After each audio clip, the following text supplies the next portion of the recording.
Small town America, Heartland Homicide. Next.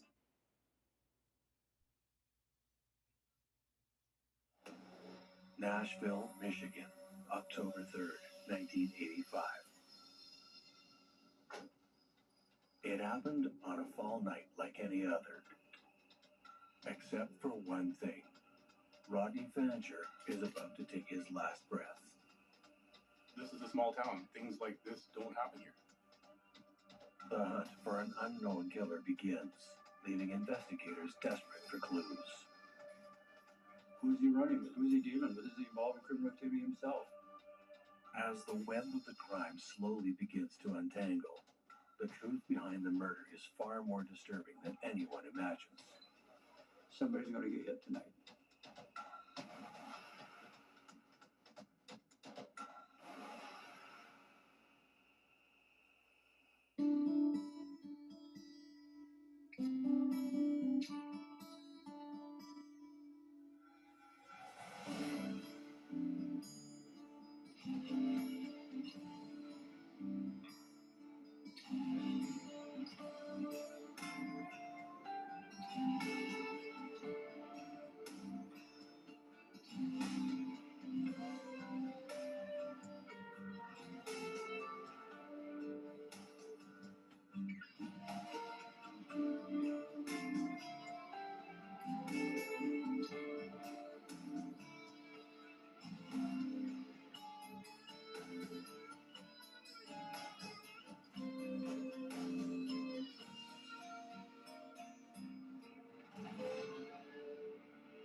Nashville, Michigan.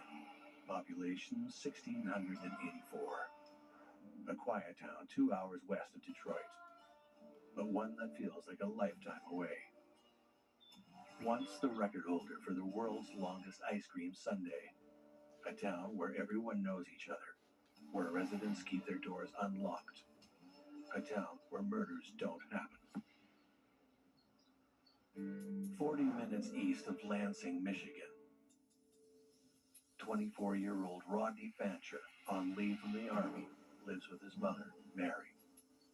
Mother and son reside in the nicest home on Beulah Street, in one of Lansing's toughest neighborhoods. Rodney occupies his days job hunting, tending to his mother, and looking after the house. Yet it isn't all work and no play for Rodney as someone next door catches his eye.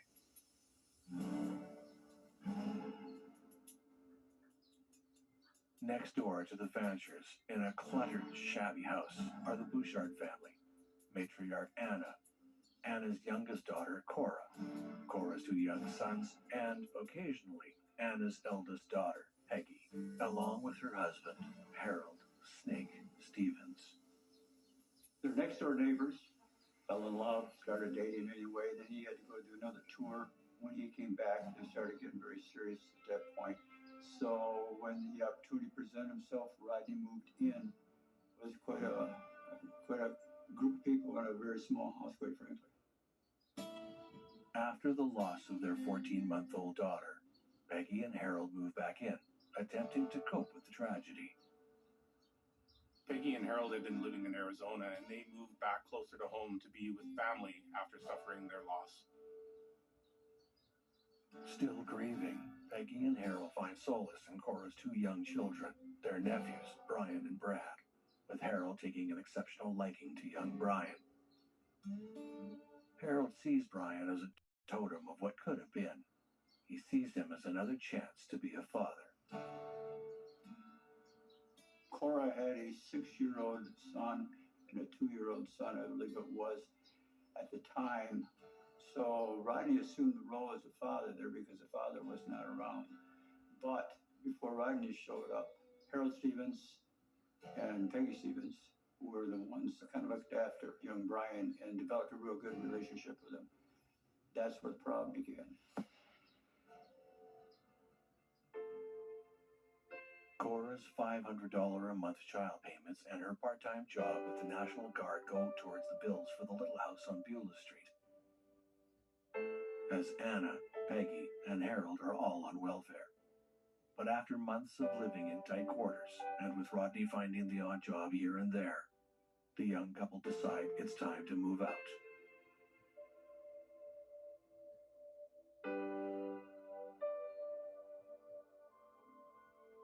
Rodney is always on the hunt for work. So when a call comes from a man named Rich Hoover, looking for someone to help him unload a truck, he jumps at the chance.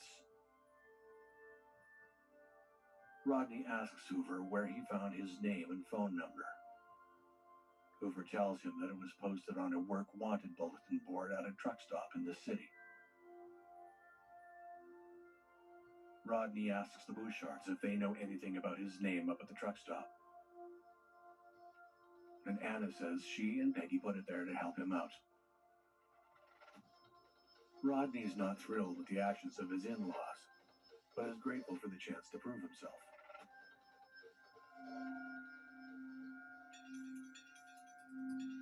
With tensions running high in the household, Peggy and Harold plan a trip to Bay City, Michigan, an hour and a half north of Lansing, to visit a friend and to take on a job of their own, delivering a trailer down to Florida. Though employed in the Eaton Intermediate School District, Harold has issues holding down employment, so a quick job comes as a relief to him and Peggy.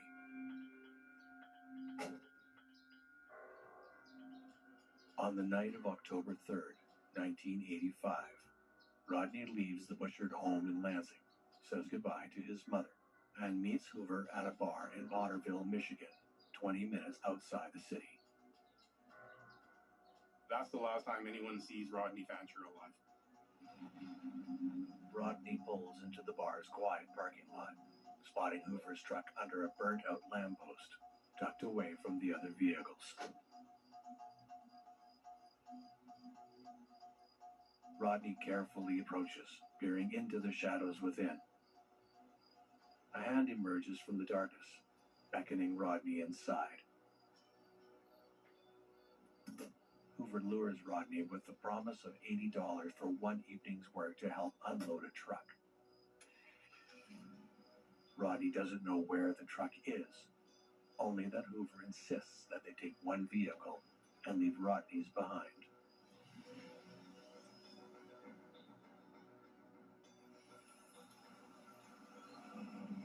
Rodney engages Hoover as they drive, discussing the job and wages. Rodney tells Hoover about his family, about Cora, Brian, and Brad.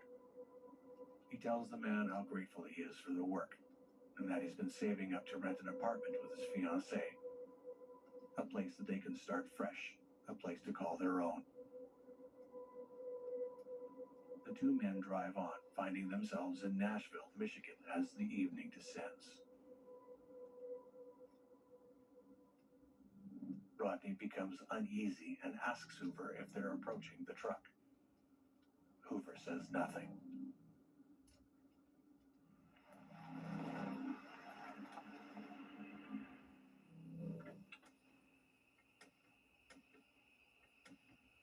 Hoover brings the truck to a stop down a deserted gravel road, then asks Rodney for his help moving something in the back. Rodney Fancher, the 24-year-old father of two, steps out into the night at the bequest of Rich Hoover, unaware of the fate that awaits him.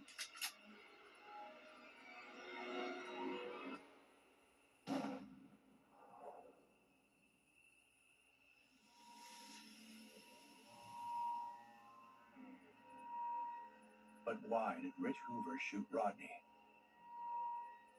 For whoever did this to Rodney, it was up close and personal. After they kill him, they roll his body into a ditch and leave him there like a piece of roadside trash. Looking for affordable and stylish kids' shoes? Head to fabkids.com. I love the fact that they have the color block pastel details, have easy on and off straps. These are so cute. Plus, major bonus, the glitter does not come off. These are so fun. I love the all over black and white dino print. Plus, they light up. My daughter went crazy when she saw these. The quality for the price is amazing. Get shoes from just $5 plus free shipping on orders over $10 only at fabkids.com. I'm just making the same mistakes over and over again. I'm trying, right? But when does it kick in? You owe me 10 grand? Who's this fellow calling the shots? Someone must have done. We have to sort him. No. I'm scared. So my mate.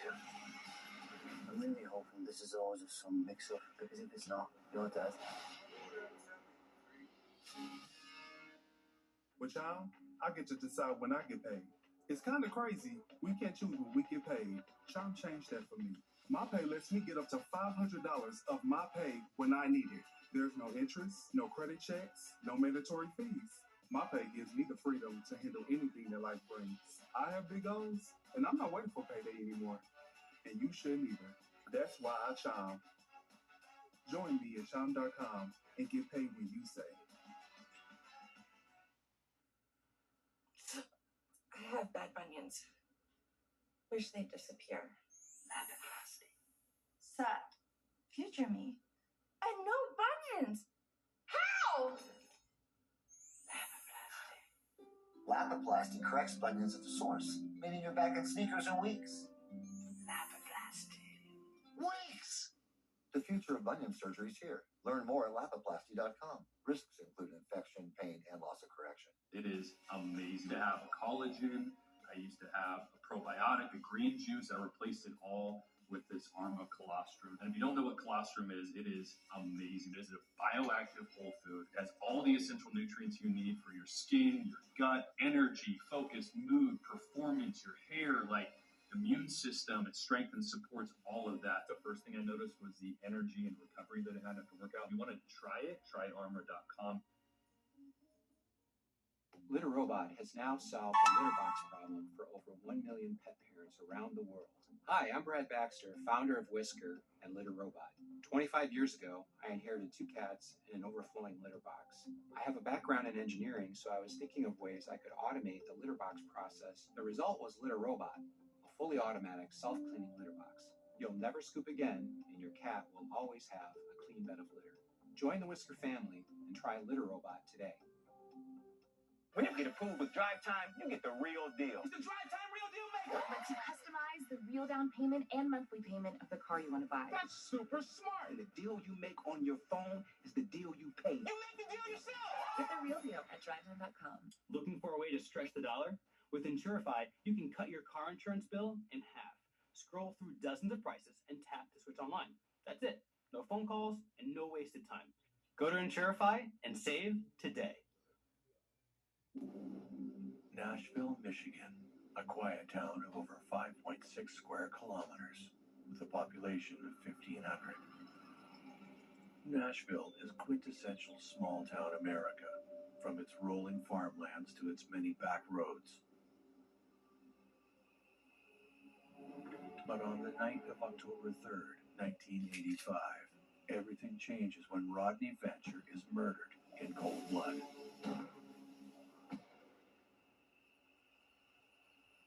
The Fanchers and the Bashards lived in Lansing, Michigan, but Potterville, they never had anything like this going out there, and all of a sudden it's on the map. This is where the abduction, if you will, took place. And probably it was an abduction at one point, because actually what happened was Fancher got in a car voluntarily, expecting to go on load of trucks. They don't really have an abduction anyway, but the whole thing was put in the beginning was there in Potterville. So, it's a small community. So it's like all of a sudden they're part of this action. And then you've got Nashville, like 25 miles down the road, where Fancher's body is found. So all of a sudden they're like, wow. People in the rural counties that we're speaking of, Berry County in this case, Michigan, and Eaton County, and it's impacted by them. That's big news. That's the discussion in coffee shops and the bars and that type of thing. On the outskirts of Nashville, where miles separate the nearest neighbors, a local farmer notices something strange. He approaches the site, thinking he's uncovered an injured animal. Instead, he stumbles upon the discarded body of Rodney Fancher.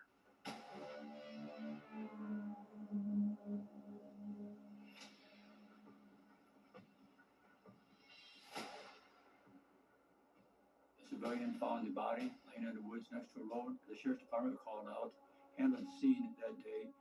And through their checking, they learned about the Potterville and then involved our department at that time. So we initially had like 4 departments working on this case: Eaton County Sheriff's Department, the Berry County Sheriff's Department, Potterville Police, and the State Police at the Lansing Post. I was not at the scene. I do know from the report, or from even from the memory, that he was murdered. The ME determined within 24 hours. The quiet town is now abuzz with the news of Fancher's murder. But the small police force is ill-prepared for a case like this. Still, investigators flock to the scene, quickly taking note of what appears to be the possible cause of death. A point-blank shotgun wound to Rodney's chest. Unfortunately, his body was already in an advanced state of decomposition within that short 24-hour time period. He was in a ditch with outside elements such as rain, wind, heat, and those factors of the environment will increase the process of a decomposition. And within a 24-hour period, you can get like a black, blue, bloated, and very discolored face and body that are actually unrecognizable. So the importance of using other terms like his identifier of his fly tattoo, that is very unique and on a specific part of his body that a loved one can view, will help in determining that it is a positive identification. Investigators also determine there are no signs of a struggle. Rodney's body doesn't appear to have any defensive wounds. Upon searching his remains, it's discovered that Rodney still has his keys and wallet in his possession. It becomes very clear quickly that this is not a robbery gone wrong. No, this is intentional.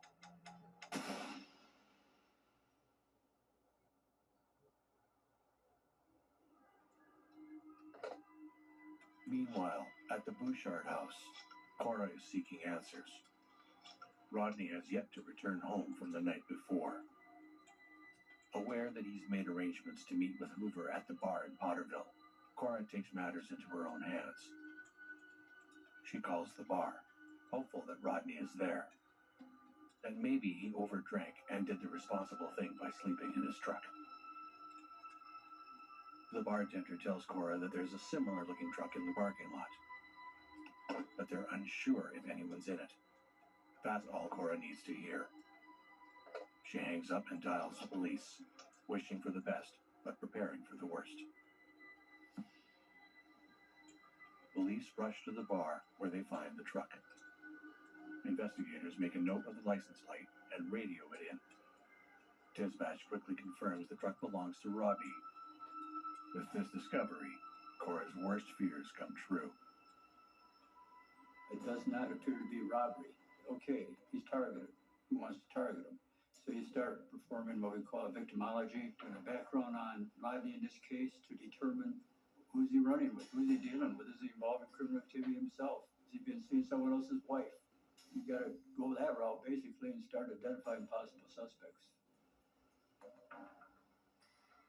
With his body in decomposition, investigators show Cora the one identifiable piece left of Rodney.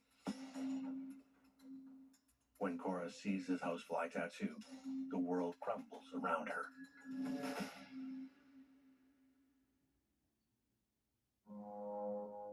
Investigators speak with Cora, who's still in shock from the murder of her fiancé. She tells them that she has no idea who could have done such a thing to Rodney, that he's a good man with a good heart. He has no enemies that she knows of. Police then speak with Anna Bouchard, who tells them that a man named Rich Hoover hired Rodney for a quick job unloading a truck. And that Hoover got Rodney's information from a work-wanted bulletin board at a truck stop in South Lansing. The day he left with his killer at the Blinker Lake bar, he came from his work job to his mother's house where he showered up and then took off to the Blinker Lake bar to meet the person who eventually killed him. Cora confirms her mother's story, but tells investigators that Rodney isn't the one who placed his information there. Anna Bouchard and Peggy Stevens did.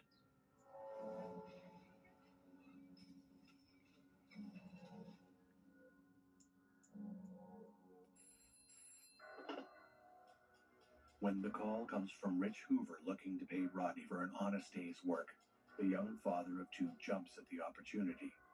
But little does he know it will be the last job he ever takes.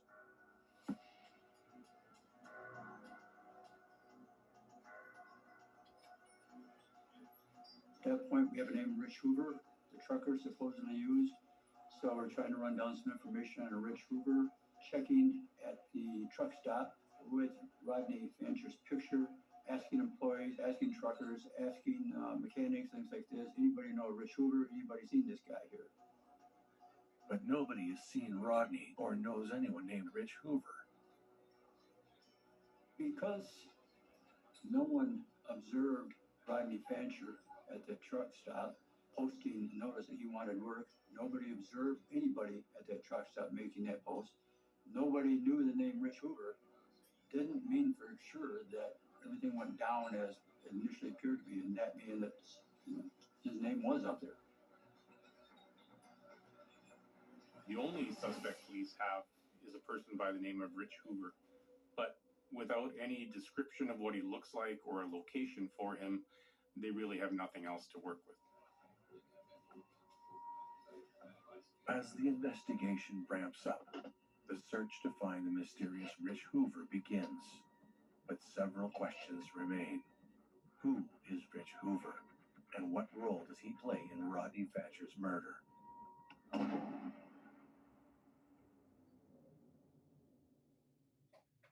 If you're on the fence about getting your degree here at SNHU, you can do it.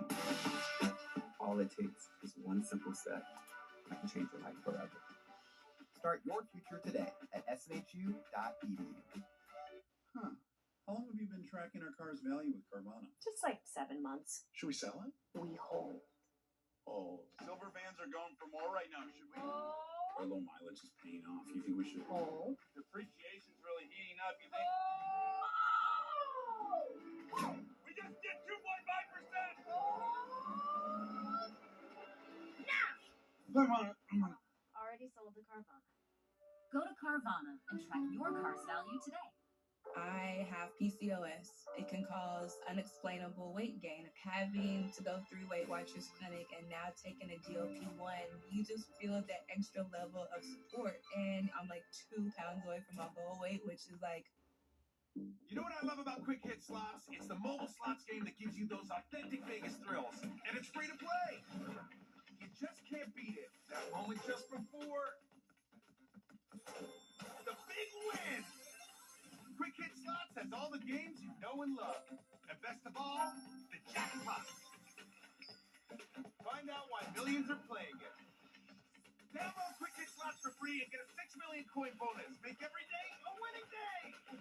They are some of the hottest videos on social media. Those videos claiming to instantly get rid of bags under your eyes. Annette Figueroa is here to tell us why she says this one is for real. This one is for real. And what it does is it tightens and lifts the appearance of bags underneath your eyes. And not only does it work on the bags, it works on the appearance of crow's feet, fine lines, and wrinkles. Try it today for only $14.95 plus get free shipping. Visit Plexadermtrial.com or call the number on your screen. Super Beats has changed my life. To know that I'm using a product from nature that helps me maintain good blood pressure, it's a win-win. I don't know of any other compound in the body that has such far-ranging effects. Super Beats by Human is the #1 cardiologist-recommended beet brand for heart health support. Yeah, Super Beats is a game changer. It gets me through my tough days. Join the millions of people who have put Super Beats heart health support supplements to the test. I want to be a present dad, and so for me to have the energy to stay up with my 5 kids, I need Super Beats. It'll give you that sense of well-being. It'll give you that sense of energy, that sense, hey, I want to go and conquer the world. And this is what comes from the increased blood flow. I could live without Super Beats, but I wouldn't want to. Discover what Super Beats by Human can do for you. With our clinically studied plant-based formula, you too can harness the power of nature's most incredible source of blood pressure and heart-healthy energy support. Get started with a 3-month supply plus free shipping on all bundles at superbeats.com. Come coming up next on True Crime Network.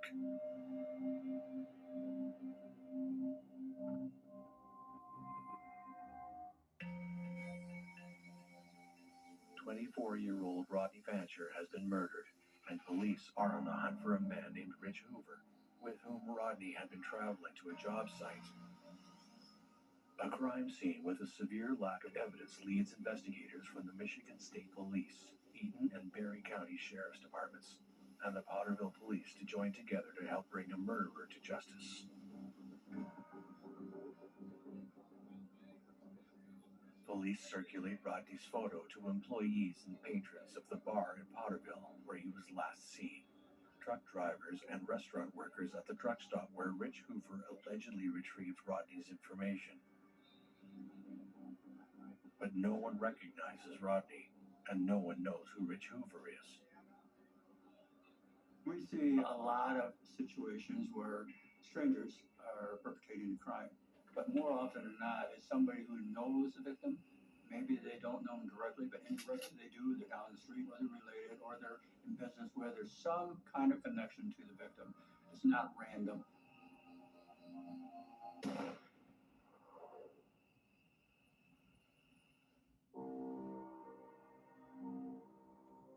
Rodney's mother, Mary, tells police that her son is a good man, that he's been trying to secure a stable life for him and his family. She believes the murder wasn't random. She believes it was a setup, a grudge job. But who holds a grudge deep enough against Rodney to want him dead? Investigators press Rodney's girlfriend, Cora, on Mary's statement. Cora mentions that Rodney and her brother-in-law, Harold Stevens, did not get along, but doesn't believe he or anyone in her family is capable of committing murder. Police speak with Peggy and Harold Stevens. The couple went out of town the night of the murder, and their alibi is confirmed by their friend, James Oswald, whom they stayed with in Bay City, Michigan, before taking on a job delivering a trailer down to Florida. Sure, they have an alibi. They just happen to be out of town in the days leading up to the murder. The timing of this all seems just a little too convenient, given the history between Rodney and Harold. Police search for a break in the case. Days turn into weeks, weeks turn into months. With a lack of witnesses and evidence, the case turns cold. One of the most difficult things for an investigator at this point is the feeling that you're potentially letting the family of the victim down. They just want closure. A lot of times you're waiting on information that you want to get before you take the next step. You want to maybe conduct an interview with somebody, but really you want to get some information before you talk to them. You want to have all your ducks in line. And so when you apply for that information, either in form of a search warrant or you're waiting for someone else to step forward and give you some information, somebody specific, well, you don't want to go to B before you dealt with A. Sometimes it gets dragged down a little bit. In this case here, we have no information that is tied with any other homicides. It really looked like Rodney was targeted. And if you're being targeted, it's because generally somebody knows you. And I don't think we really figured at that time it was a hitman involved. You don't see that much. TV, all the time, but you don't see that many times a hitman, or maybe in the drug culture, the drug world, you do. But not in Lansing, Michigan, or Charlotte, and Nashville, and all these places. No, you don't do that. So you think mainly it's going to be somebody that knows him, but he's gotten involved in something else, and he's ripped somebody else off or something like that.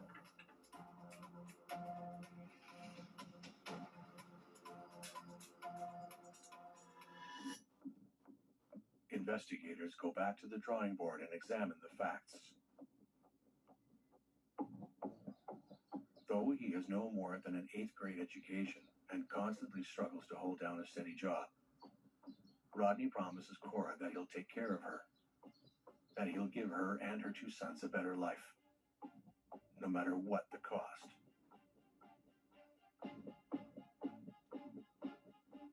But Harold sees himself as a father figure to Brian and Brad, and decides there's no room in the boy's life for one more. Tensions are high in the small house, mainly between Rodney and Harold. Harold Stevens wants nothing more than to be a father to Cora's young sons, to have a chance at redemption, to be the father he believes he's destined to be. But when Rodney enters the picture, Harold's fantasy slowly begins to crack.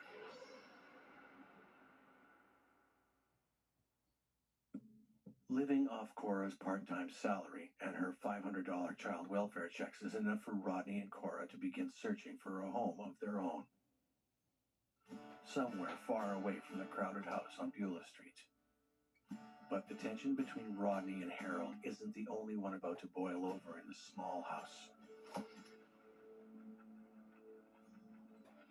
Anna learns that Cora and Rodney are planning on moving out, and Anna doesn't want her daughter going anywhere. Anna Bouchard became aware that Cora and Rodney Fancher were out apartment shopping. So at that point, Anna realized, I'm not real happy with my future son-in-law Fancher anyway. I've got my daughter Peggy and son-in-law Harold who definitely don't like him. And if Cora and Fancher move out to another apartment, there's a great loss of income.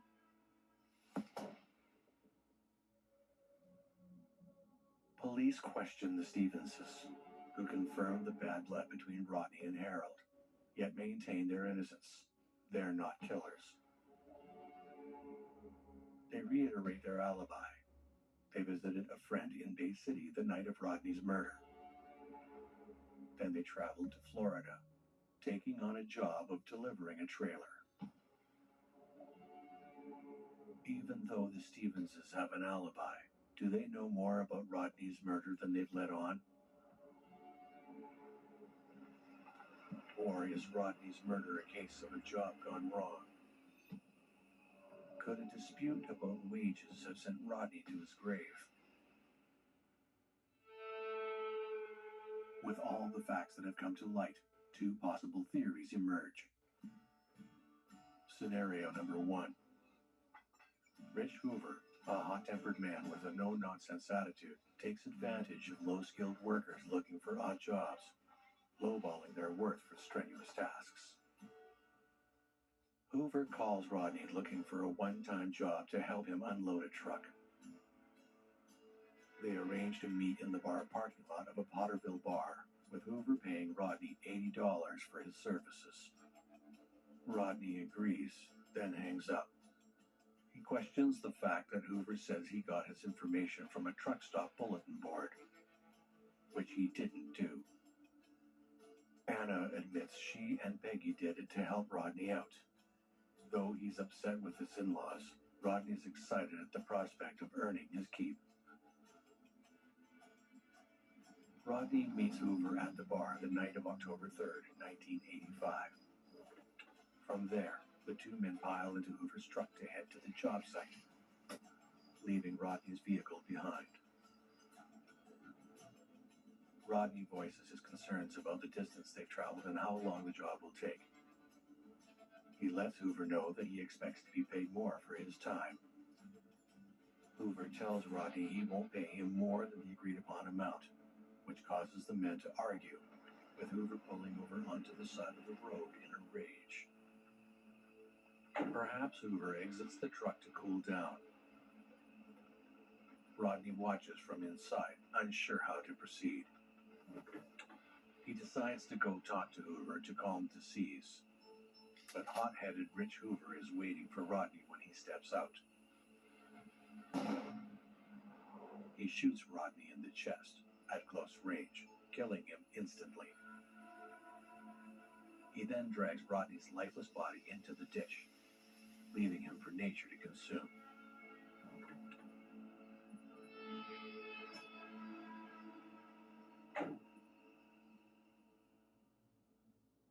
Or is it, in fact, the second possible scenario? Is Rich Hoover nothing more than an alias? A man invented to throw investigators off the scent of the true murderer? Peggy Peggy and Harold Stevens have an alibi for the night of Rodney's murder. But given the toxic relationship between them and the Stevens' desire to be like parents towards Cora's children, did Peggy and Harold hire someone to kill Rodney? Is it possible the Stevenses want Brian all to themselves, so they recruit a hitman to murder Rodney? Did they meet at a bar in Potterville and devise a plan? The hitman calls Rodney, pretending to be Rich Hoover, asking Rodney to help him with a job. The Stevenses know Rodney's situation. They count on him to accept the offer, and he does, sealing his fate. Rodney and Cora seem to have their future mapped out for them. They plan to move out together and live as a family. Rodney meets with who he believes is Rich Hoover at the bar in Potterville. From there, the two men pile into the truck and head to the job site. As Rodney and the unidentified man drive, the man grabs a joint and begins to smoke, offering some to Rodney, who gladly accepts. Did the driver stop his truck on a deserted gravel road, telling Rodney he needs to grab more weed from the back? But there is no pot, only a sawed-off shotgun.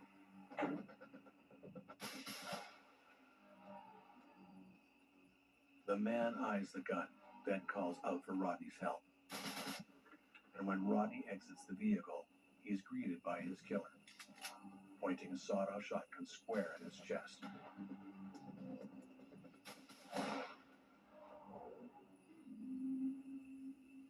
But if this is how the crime occurs, who is the unidentified man that the Stevenses hired?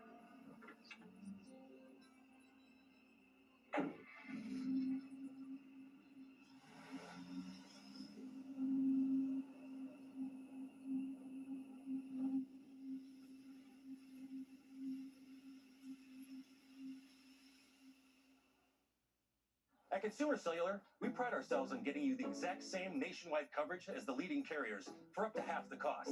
But don't worry, we've got a lot more than that going for us. Woo! Like this beautiful store in Arizona, for example. It's the perfect place for me to tell you a little bit more about our phones and how they can become your phones. You name it, we probably got it. We have the top smartphones from all the major companies. If it's state-of-the-art cameras you want with space-age metal housing, we got them. If you want a smartphone with lots of bells and whistles but won't break the bank, we've got that too. We even have flip phones like the Iris Flip. If you're someone that doesn't need all that mumbo-jumbo and just wants something simple. And now, we even have watches. We do. No matter what device you choose, you'll be happy to know that if your data needs change, no problem. With our Smart Flex feature, you don't have to sweat it. Like say you're on a road trip out west and end up using a bunch of data. We can simply flex you up to the next data tier for as little as $5. Then, when you get home, you can flex right back down with no penalty, so you only pay for what you actually need. With Consumer Cellular, you get the exact same nationwide coverage as the leading carriers for up to half the cost. I know what you're thinking. What if I don't have one of these amazing stores in my town yet? Can I get these phones sent to me? Yes, you can. Will our award-winning customer service help me switch over or add a line for $15 to make my own family plan? Of course they will. Is it easy? Easy as pie. See that tower out there? It's a beauty. And there are thousands more like it, working hard for me and you, supplying 5G coverage to this beautiful nation of ours. We know how important coverage is. That's why we offer a risk-free guarantee. If you're not satisfied within 30 days of activation, you can pay nothing.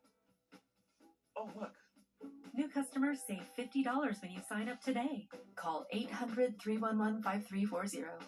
Find us in Target or visit consumercellular.com to switch today. She knows what she's talking about. Pick up the phone. This is a story about the one. The untrained eye may not see the one as extraordinary, but her goals aren't easy. She fixes, she manages, she perfects. She is extraordinary. Because for the one, maintaining this space transports her to this space. The industrial grade product you need plus 1 million more. Call, click Grainger.com or stop by. Grainger, for the ones who get it done. I have bad bunions. Wish they'd disappear. Sup, future me.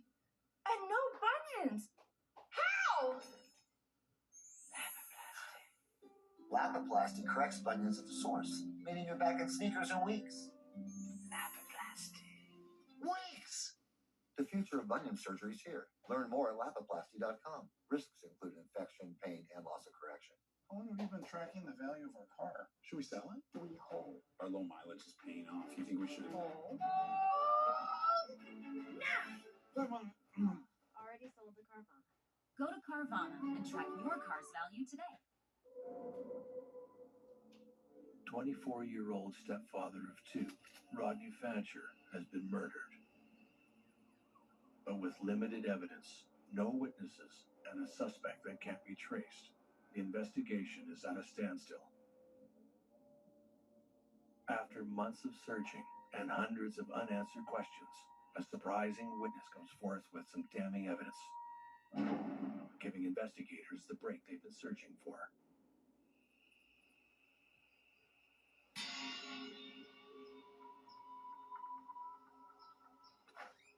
The Stevensons take a trip to Bay City the day before Rodney's murder and stay with their friend, James Oswald.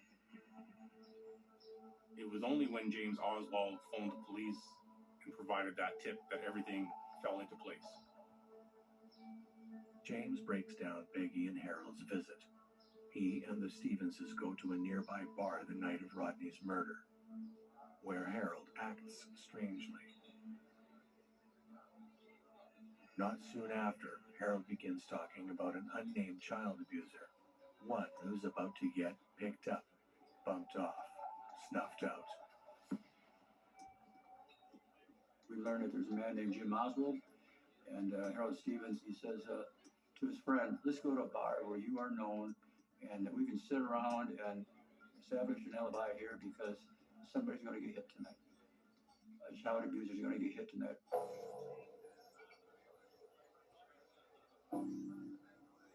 Harold Stevens proposes a toast to the death of the abuser at exactly 8:30 p.m. on the night of the murder.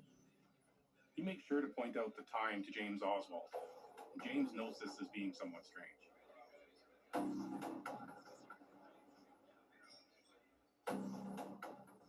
Cora denies that Rodney ever laid a finger on the children.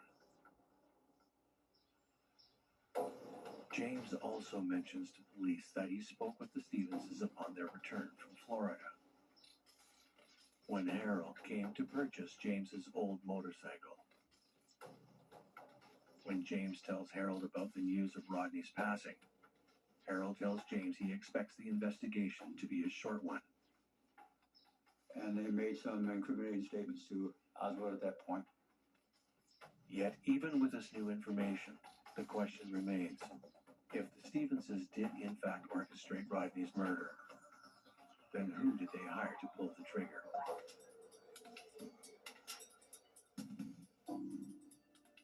While searching for the trigger man, police catch a lucky break when they pull the phone records of the Bushards and find several calls from an unidentified number that match the time when the supposed Rich Hoover rang. After some digging, investigators discover that the phone number is that of Tony Hill, an old friend and current co-worker of none other than Harold Stevens.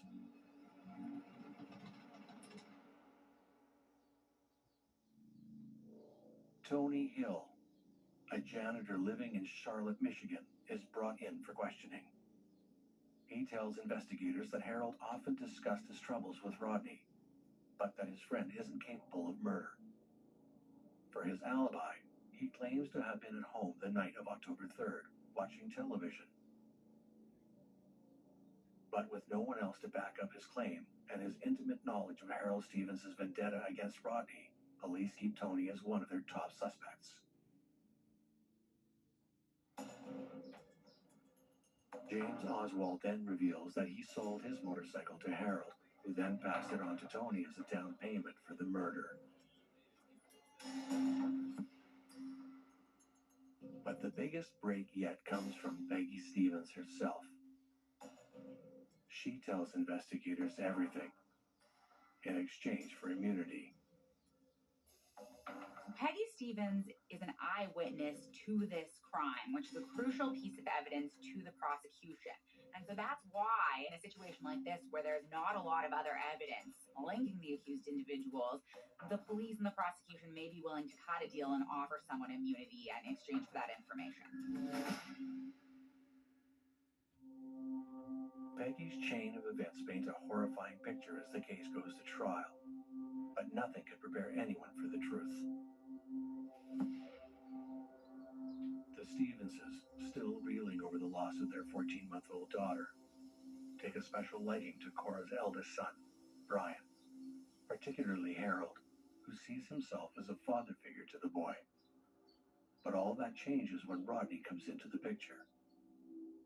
To them, Brian is like, it's my kid now because I'm helping raise them and we got a special relationship. And now this clown's coming in here and telling me we're no longer going to get to see him and we got rules we got to live by. You can get an idea maybe how much hatred had developed between them. Harold feels that Rodney is trying to remove him from Brian's life. So Harold does everything within his power to make Rodney suffer, even claiming Rodney abuses the children, something Cora denies.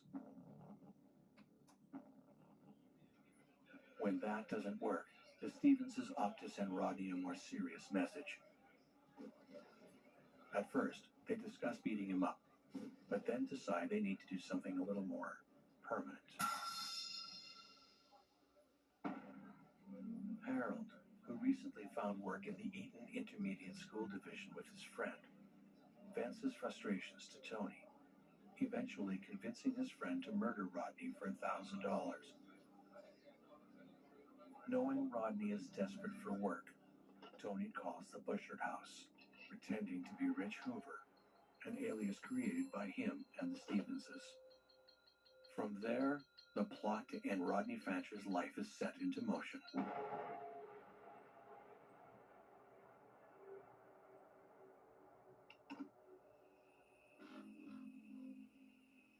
Tony allegedly purchases a shotgun, which is later retrieved by the investigators.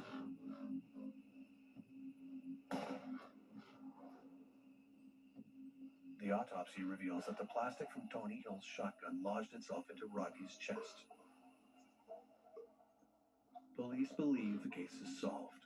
The Stevenses and Tony Hill are behind Rodney's murder. Both Stevens and Hill are arrested in late December 1985, almost 3 months after the crime's been committed. But soon after Peggy's first confession, she reveals a final accusation that changes everything. The only thing I don't like about payday is waiting for it. Chime lets you get up to $500 of your pay whenever you need it. There's no interest, no credit checks, no mandatory fees. I'm not waiting for payday anymore, and you shouldn't either. Join me at chime.com and get paid when you say. Are you 50 or over? Let's take a ride and talk with some folks about the AARP Auto Insurance Program from the Heartland. So, pal, how did it feel to turn 50? I feel great. My family threw me a party. We celebrated. Well, I hope you celebrated by switching to the Hartford. Then you know that the Buck's got your back. The Buck? The Hartford Buck. With the Hartford, you get great savings and exclusive benefits. Wow. Is that for people over 50? Yep. That means me now. That means you, man. That's why you're driving with me. AARP members 50 and over get rewarded with benefits like accident forgiveness, which means if you get in an accident, the Hartford has your back. That sounds great. And your deductible, James, decreases every year you're accident-free with disappearing deductible. Are you kidding me? I'm not kidding. I mean, my head just exploded. That's for me. Sign me up. To get your free quote, call the Hartford today at 1-800-351-4287. You could save hundreds of dollars. Then you kind of strike me as a smart shopper. I think I am. Yeah? At least I try to be a smart shopper. So you like to save. Oh gosh, who doesn't like to save? Well, switching to the Hartford can save you hundreds. AARP members who switched to the Hartford saved an average of $577. That's quite a savings. 96% of customers recommend the Hartford to friends and family. I think I'll do just the same. I can count on it? Oh, you can count on it. Join the millions of drivers 50 and over who switch to the AARP Auto Insurance Program from the Hartford. Not an AARP member? The Hartford can help you join in minutes. To get your free no-obligation quote and see how much you could save, call the Hartford at 1-800-351-4287, 1-800-351-4287, or visit trusthartford.com. The Bucks got your back. Looking for affordable and stylish kids' shoes? Head to fabkids.com. I love the fact that they have the color block pastel details, have easy on and off straps. These are so cute. Plus, major bonus, the glitter does not come off. These are so fun. I love the all over black and white dino print. Plus, they light up. My daughter went crazy when she saw these. The quality for the price is amazing. Get shoes from just $5 plus free shipping on orders over $10 only at fabkids.com. At drivetime.com, we've been hard at work, and we finally did. Did you make it so I can finally see my real payments and shop at thousands of cars with no hit to my credit? Wait.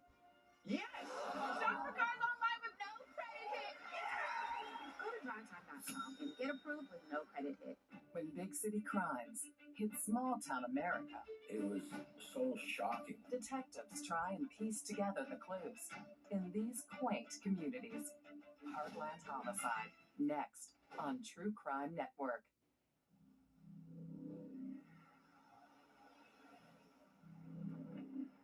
On a gravel road just outside of Nashville, Michigan, Tony Hill stops his truck, telling Rodney Fancher he needs to grab more weed from the back. While outside, Tony calls out for Rodney's help. But before Rodney realizes what's going on, he finds himself face to face with Tony Hill, a shotgun pointed square at his chest. Then, according to Peggy, Tony mutters the last words Rodney will ever hear. Tony Hill tells Rodney, "This is for the way you treated Brian. This is the way Grandma wants things done."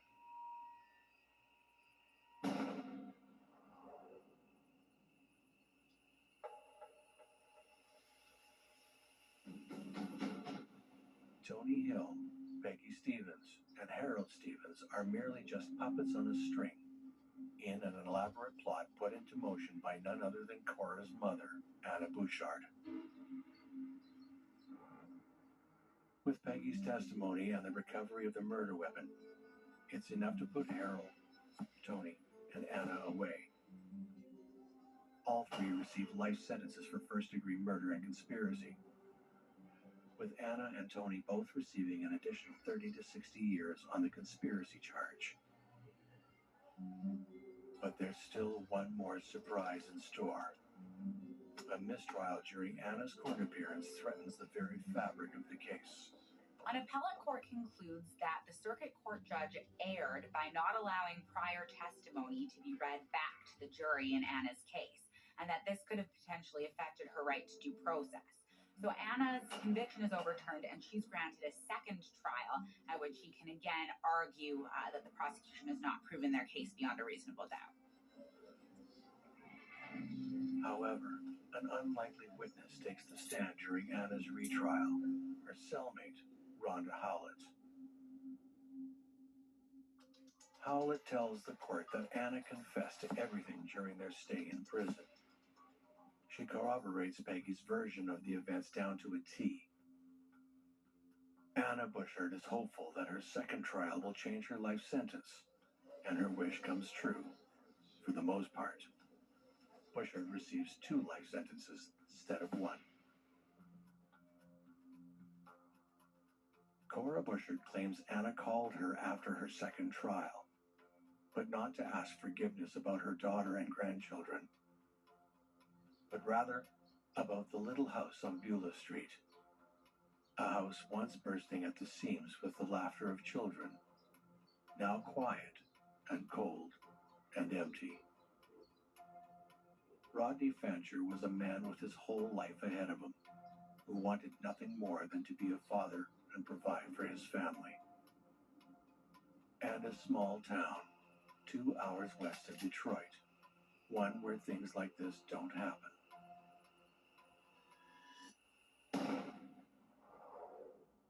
This right right here is confidence in a bottle. Makes me feel so much more confident than I've ever felt. They are some of the hottest videos on social media. Those videos claiming to instantly get rid of bags under your eyes. Annette Figueroa is here to tell us why she says this one is for real. This one is for real, and I'm so excited. We even have a video, and all he uses is a small amount on a clean, dry face. And what it does is it tightens and lifts the appearance of bags underneath your eyes. And I did this to my father. We were at home, so we applied it to his under eye bags. And let me tell you, we were so excited. In under 10 minutes, they visibly disappeared from view. And now it is literally part of both of our daily routines. And not only does it work on the bags, it works on the appearance of crow's feet, fine lines, and wrinkles. At our $14.95 price, it's the best way to try Plexiderm and see it work after your first application. Your solution is at plexidermtrial.com or call the number on your screen.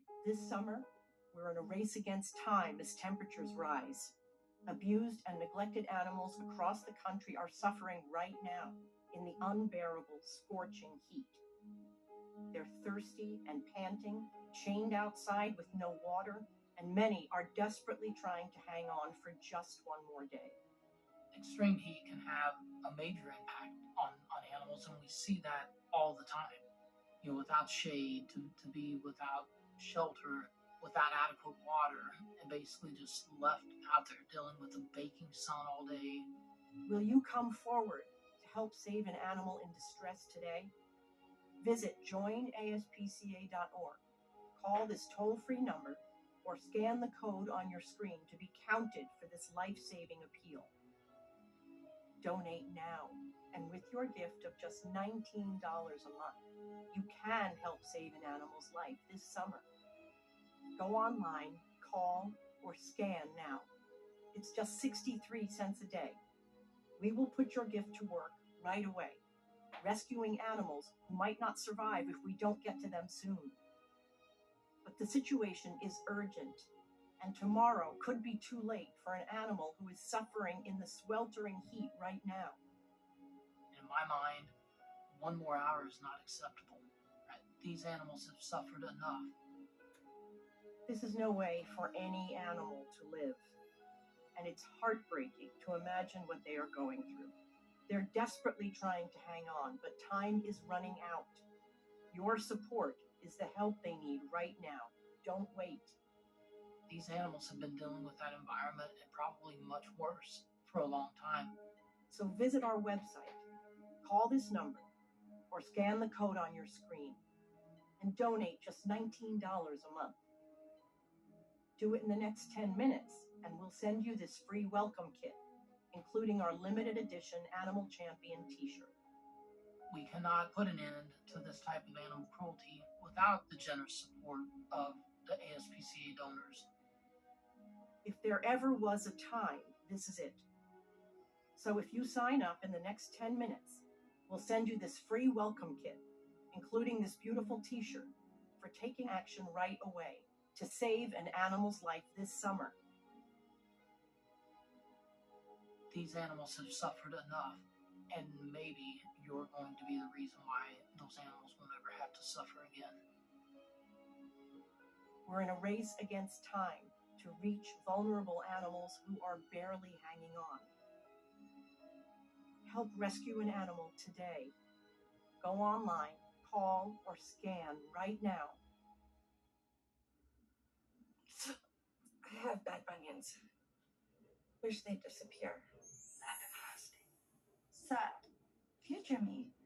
And no bunions. How? Lapiplasty corrects bunions at the source, meaning you're back in sneakers in weeks. Weeks! The future of bunion surgery is here. Learn more at lapiplasty.com. Risks include infection, pain, and loss of correction. The biggest benefit, honestly, has been with my skin. Skin was more hydrated, more radiant. This is the best superfood that you could take. It has all the essential nutrients you need for your skin, your gut, energy, focus, mood, performance. My hair has gotten so much thicker ever since taking this. I used to have a probiotic, a green juice. I replaced it all with this Arma colostrum. It is amazing. You gotta take it. If you want to try it, try arma.com.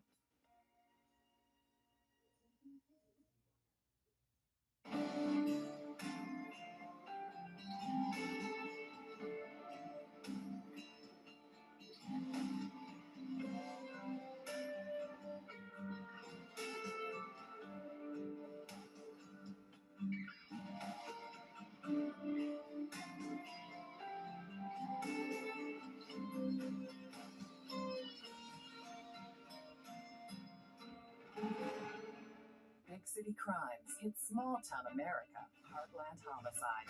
Next.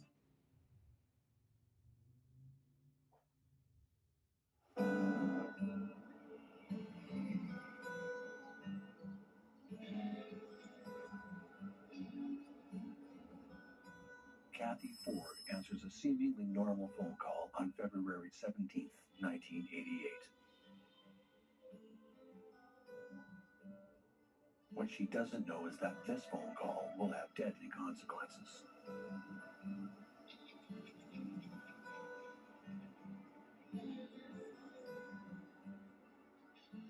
No one in the town of Gorman expects something like this to happen in their community. This is the last time anyone will ever see Cathy Ford.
Gorman, Maryland borders the sister town of Gormania across the Potomac River in West Virginia. Both towns are the quintessential American small towns, with 106 people living in Gorman and 133 in Gormania. Gorman is a safe haven for the community, named after former United States Senator Arthur B. Gorman. The majority of work in Gorman is in the mining industry. Events and attractions like the annual canoe races and Golden Trout festivals bring life into the small community. It's 1988, and the local hotspot is a local restaurant owned by the Ford family. Richard and Rosalie Ford moved their family of 6 from Wilmington, Delaware to the community of Gorman in 1984. It's been a successful venture for Richard and Rosalie. Business is great, and their children have flourished in Gorman, one of which is their 19-year-old daughter, Cathy, who still works with them at the restaurant. Cathy is a bright light in this town. Locals describe her as nice, well-liked, and sensible. Since the move, Cathy has found romance in the form of Darvin Moon, her boyfriend of 3 years. Cathy Ford was probably a typical teenager. Then she fell in love with Darvin Boone, who was, I think, a few years older. And so she got into a relationship with him, and her whole world was right there in Gorman in that restaurant, her family. One of the locals includes former Army veteran and newly promoted Deputy Sheriff of Grant County, Paul Farrell. Paul attended Southern High School, where he's a star athlete, excelling in boxing and basketball. Paul still helps his parents at their country store, which is across the river in the twin town of Gorman. He also has a trailer near the Stony River he visits from time to time.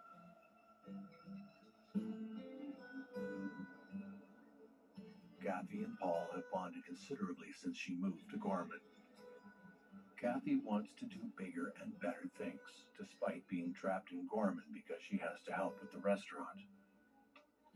Paul is sympathetic and a great companion to vent to. While both are in separate relationships, it is clear that they have a great connection.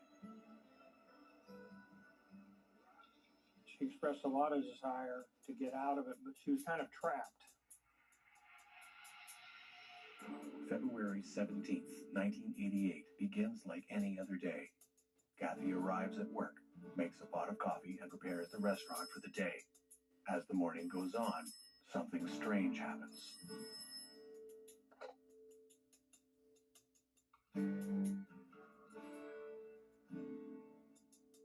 A man, claiming to be a magistrate at Mount Storm in Grant County, calls and asks Cathy to meet him at 3 p.m. to answer some questions about some checks from the restaurant.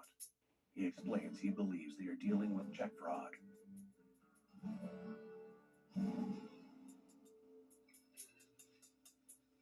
At around 1 p.m., the phone rings again.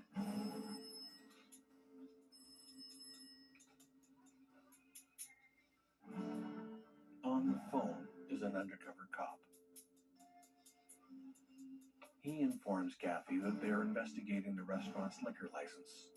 Several businesses in the area have been recently shut down for selling alcohol to minors. Cathy tells her mom to make sure she IDs every guest because of the call she just received. Her mother asks her who called. Cathy refuses to say.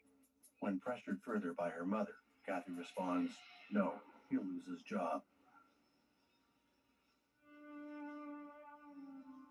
Cathy's shift is over. She leaves the restaurant to go home. Her mother asks Cathy where she is going repeatedly, but Cathy won't say. Cathy leaves in a hurry, but she says she'll be back shortly. Cathy received a phone call that day, and she answered it, and this other waitress, Pat Parker, she could hear the conversation, or at least Cathy's part of it, and Cathy finally said, "Who is this?" And so whoever it was told her some more, and then she hung up and told them that she had to go meet somebody. Cathy returns to the restaurant around 2 p.m. in her father's car. So she went over to her apartment and came back much better dressed. And I thought, well, that's kind of strange.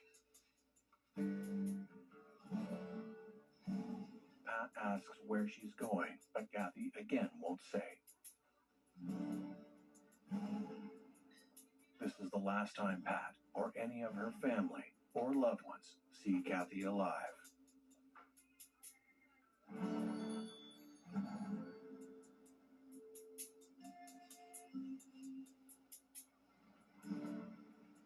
Cathy's relative said she saw her Ford Bronco going north. That was the last anybody saw her. When Cathy doesn't return home, her parents report her disappearance to the police. For her parents to report her missing, even after only a few hours of not coming home, tells me that this is something unusual.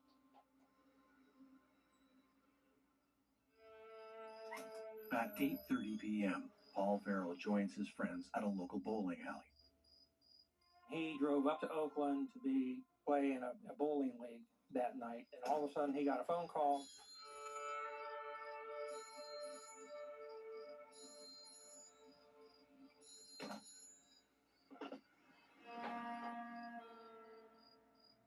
And it was Cathy.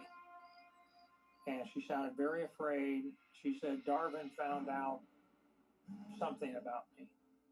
And I don't know if it was about her and Paul or something. And she said, "I have to meet with you right away." Paul went back into the bowling alley and announced that he had to leave. And his teammates weren't real happy with that. But the bowling alley owner confirmed that he all of a sudden just said, "Hey, I got to go." He agreed to meet her at, I think, a school parking lot. So when he got there, nobody was there. So I thought, well, that's really weird. According to him, she wanted to get rid of Darvin. She was terrified. She had told some people she was afraid he was going to kill her because he had a horrific temper, apparently. Paul waits for 20 minutes, but Cathy never arrives. Paul is shocked when he hears Cathy's disappeared. He has no idea she's reported missing earlier that night. A young woman has been taken. The thought that it's someone in the community haunts the public. The people of Gorman will have to live with these feelings for now because they need to focus on finding Cathy Ford.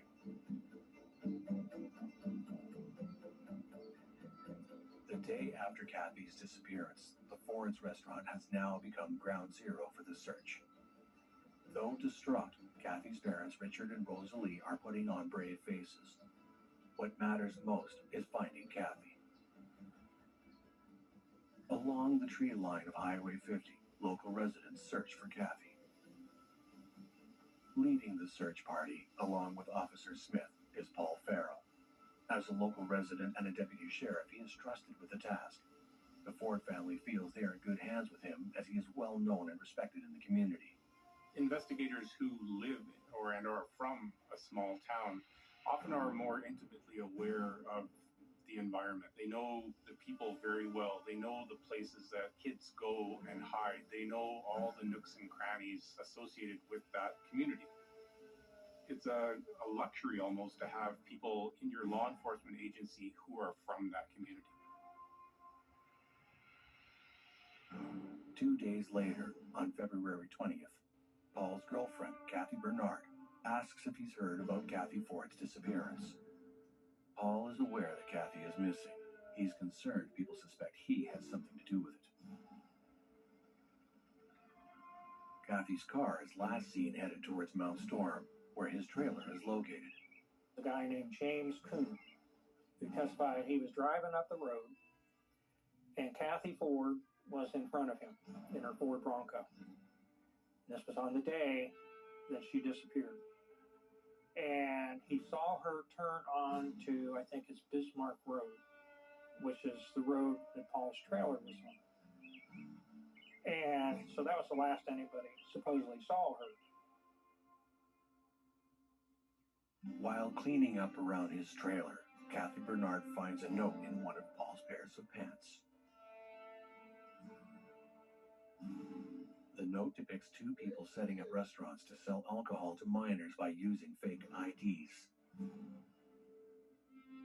When Cathy questions him, Paul is concerned that someone around town is getting businesses to sell to minors. On February 26th, Paul and Officer Smith meet with Vonda Moreland, a concerned citizen who wishes to assemble an official search committee. Both officers think it's a great idea. It's been 9 days since Cathy disappeared, and a dedicated search party would be very helpful.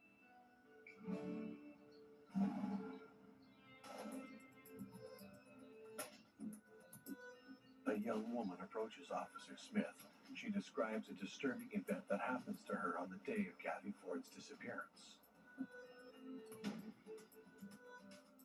Paul heads back to his trailer for lunch, where he discovers startling new information about the case. Then, he sees something off in the distance.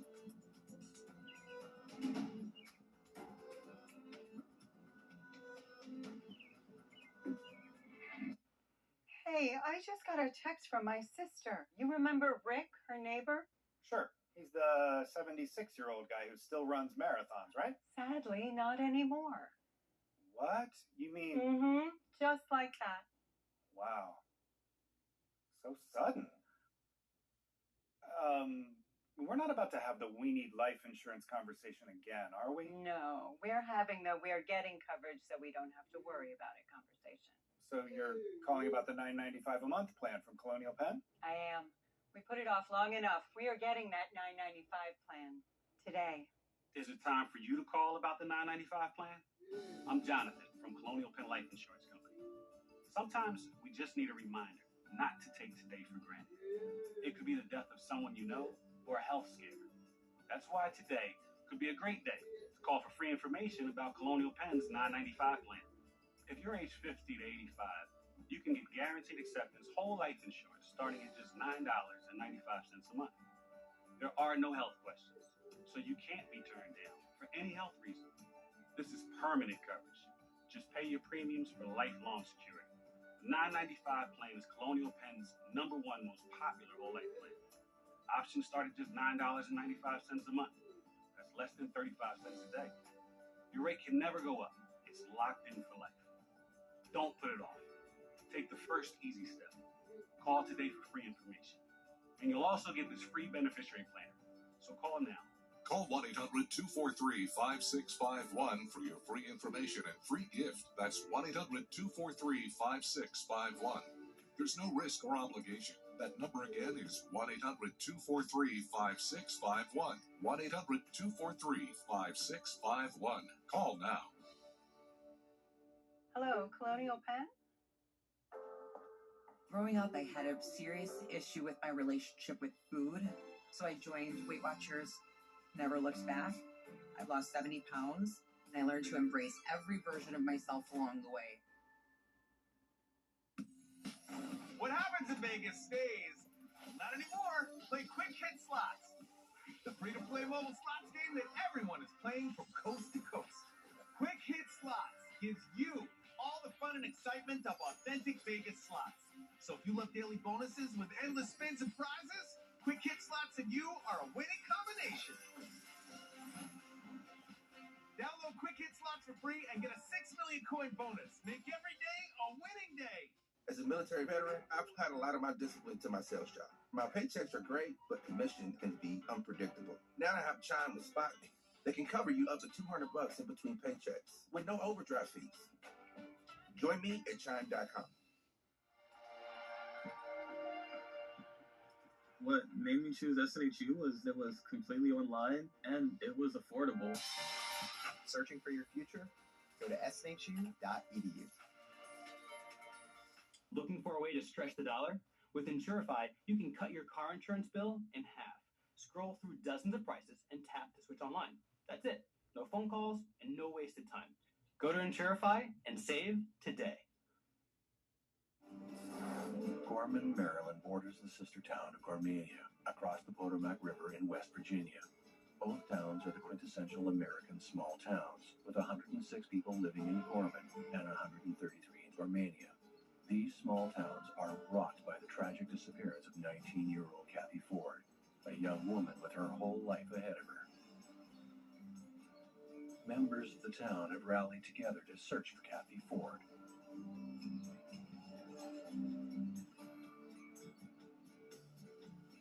Paul Farrell is leading the search for Cathy while also investigating the nature of her disappearance.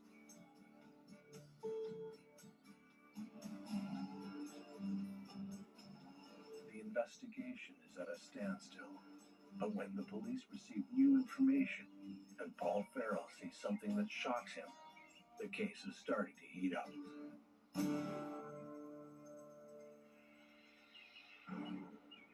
Paul calls Vonda Moreland, asking if they can put a hold on the search for 48 hours, but she's unable to call off the search. Paul also requests that Bismarck and Cherry Roads be exempt from the search because evidence has been found near the intersection and he doesn't want it contaminated.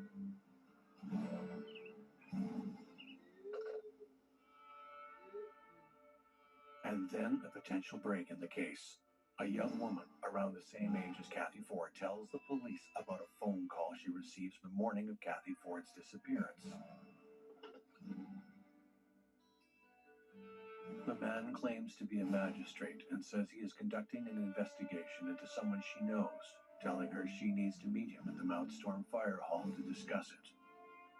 When confronted about who he's investigating, the man becomes defensive and quickly ends the call.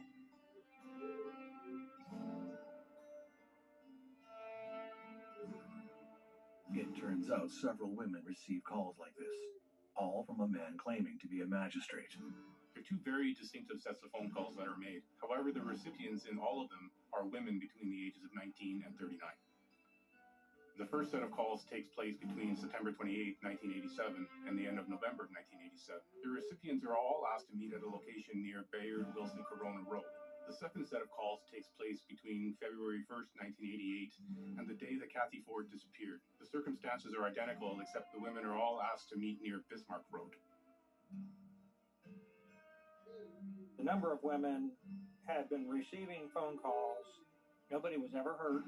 They were just pranks. The residents of Gorman are afraid of the new threat in their peaceful community. The residents are nervous, and essentially they're hiding inside from a threat that really only revealed itself when Cathy Ford didn't return home.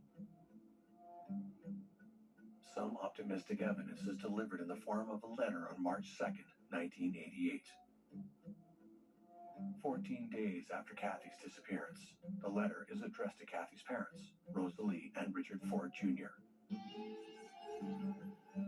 The letter reads, "The only crime here is we had to get rid of the old man's Bronco right away. Cathy is 19, an adult, and we had to leave fast. We came into some dangerous money, so here's some money on the Bronco. More to follow. She'll call you when she feels it's safe to do so. We're heading where I can get work. Cathy made me write to you so you wouldn't worry. She had to get away from Darwin Moon, the restaurant, and certain people. We keep the money, her green bag. Tell Moon to leave us alone." Included in the envelope is $200 in $20 bills. Evidence continues to pile up on March 8th when the police find out that smoke hangs over Stony River on the day of Cathy Ford's disappearance. A burnt car is found in a remote wooded area just outside of Stony River.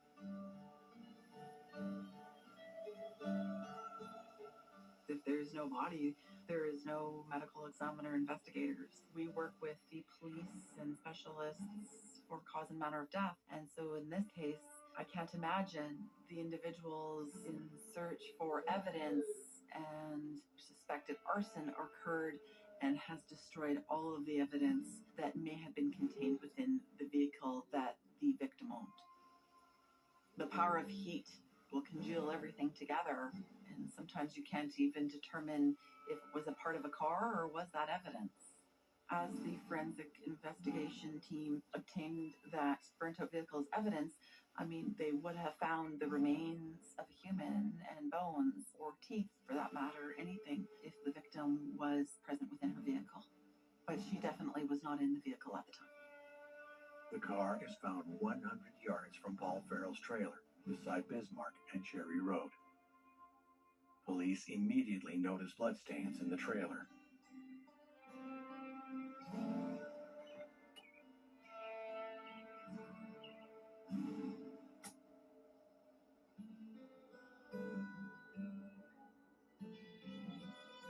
Paul's questioned about the evidence against him.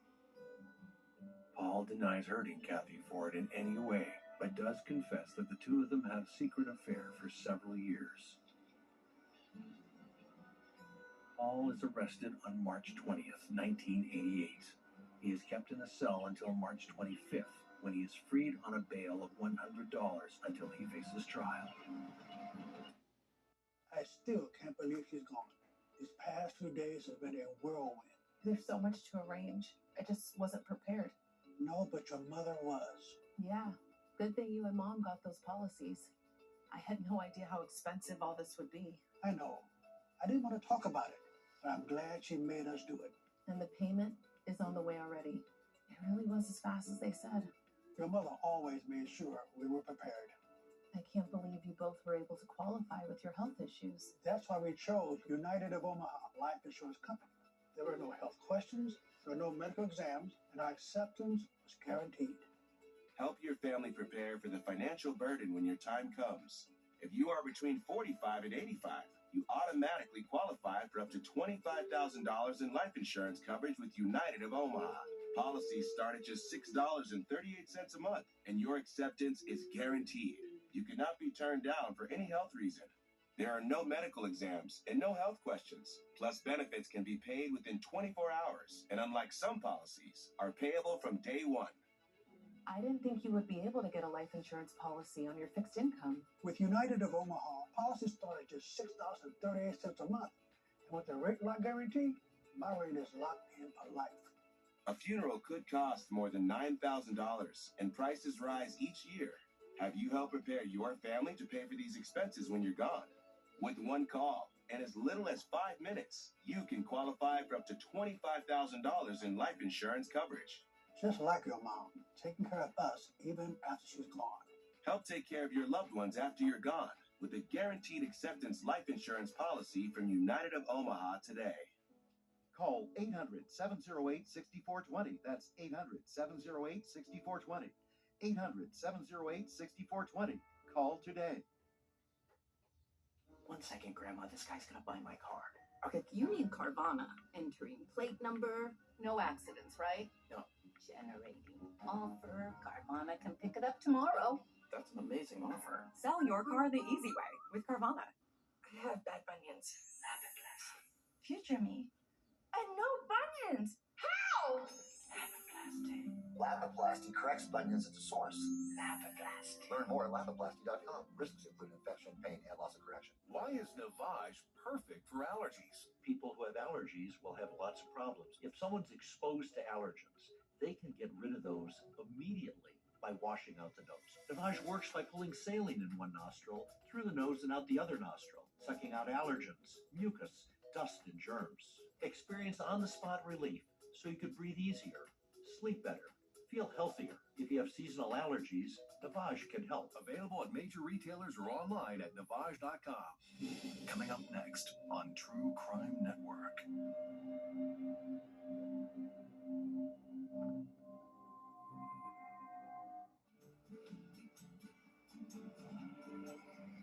On February 17th, 1988, in the small community of Gorman, Maryland, Cathy Ford leaves town to meet someone and never returns.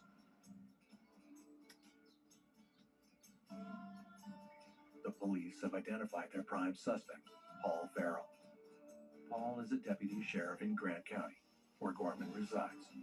He's also a local at the restaurant owned and operated by Cathy's family, and where she currently works.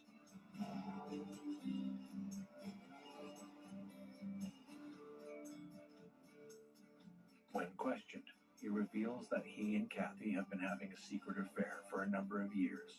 The motive is unclear, but the evidence against Paul Farrell is hard to ignore. Paul is linked to various phone calls made to young, attractive females, seemingly with the attempt to lure them to two specific locations. Paul rents trailers in both locations when the calls are made. The car Cathy Ford is last seen driving is found burnt 100 yards from Paul's trailer, an area he asks to not be searched. The police search Paul's trailer. They find bloodstains in the bedroom, installation of new carpeting, and fresh paint. Paul Farrell is arrested, and on January 25th, 1989, his trial begins.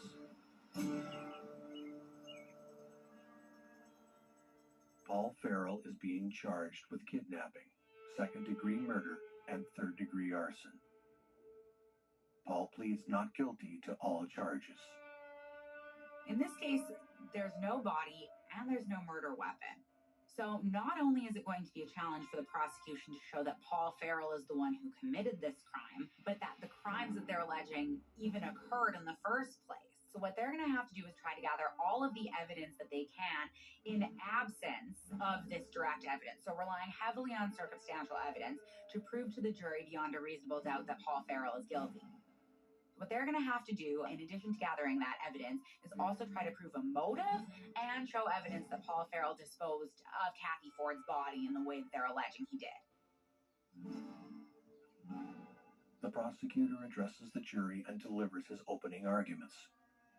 He states that Paul uses fraud to entice Miss Ford to meet with him in order to gain a sexual concession. And that when Paul is unable to get what he wants, he kills Cathy Ford, disposes of her body, and burns the car to eliminate evidence.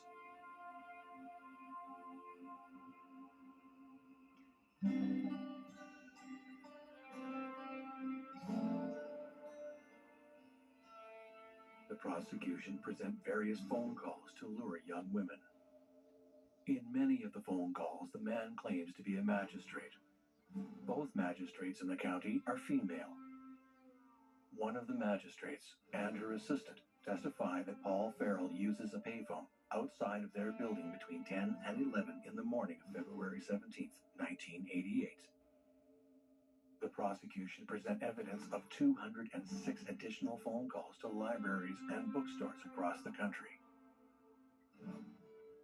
During these calls, Paul Farrell poses as a doctor and asks young female employees to read sexually explicit pages from the book Our Bodies, Ourselves. One employee hears heavy breathing on the other end of the phone while she reads. The prosecution states Paul is making these phone calls as a way of self-gratification. The defense admits to Paul making these calls. For him, it's like calling a sex hotline without having to pay. Paul says this evidence should be excluded because it's more prejudicial than probative. So circumstantial evidence is evidence that speaks to the surrounding circumstances of a crime, but doesn't necessarily tie a suspect directly to it. Suspicious phone calls, being in the wrong place at the wrong time, are things that create an error that lead one to believe that this person committed the offense, but doesn't necessarily directly tie them to it, and could potentially have another very plausible explanation. Direct evidence, on the other hand, is direct links between the accused and the crime. So things like DNA, a confession, fingerprints, that hard evidence that tends to be much easier for a jury to believe than a case that's purely based on circumstantial evidence. Prejudicial evidence is used to create a negative image of the accused, whereas probative evidence is evidence that speaks directly to the facts of the case. So in this situation, what Paul Farrell is trying to argue is that the phone calls that were made are prejudicial as opposed to probative. So what a judge needs to determine in determining whether that evidence should be admissible is whether the probative effects of that evidence, so the direct links to the case that they're considering, outweigh the potential prejudicial effects of that evidence. In this case, what the prosecution is using those phone calls to libraries and bookstores to establish is a motive to commit the specific offense that he's on trial for. So where normally they would be considered more probative than prejudicial, in this case, the prosecution is using them to draw a direct link to the case involved. The number of women had been receiving phone calls. Nobody was ever hurt. They were just pranks. It all ended up that Paul Farrell was accused of making these calls. They had no proof of this. They had all these women testify. One, after a lot of pressure, said that the caller sounded like Paul Farrell. But she later recanted, said she told him, no, I don't think so. And he said, you got to stick to your story that you gave us. You got to say that it was Paul Farrell. They started a very concerted effort of assassinating Paul Farrell's character. A lot of these women who were involved, they're kind of sheltered up in the mountains.